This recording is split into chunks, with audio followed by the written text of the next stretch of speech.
How to send message with spotlight effect on iPhone. To get started, first of all go ahead and open up the Messages application on your phone. You are now in the Messages page where you can view all your messages. Open any chat from here. Then, go to the text bar and type in a message. After that, tap and hold the Send button below to send the message with effect. Then, tap on the screen section at the top. Over here, swipe to view and try out the different screen effects available. Select any effect from here. For example, Spotlight.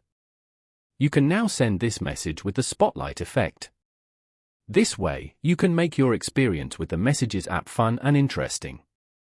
Following these steps, you can easily send message with Spotlight effect on iPhone. Thank you for watching. Please leave a like if this tutorial helped you, or leave a comment below if you have any questions related to the video.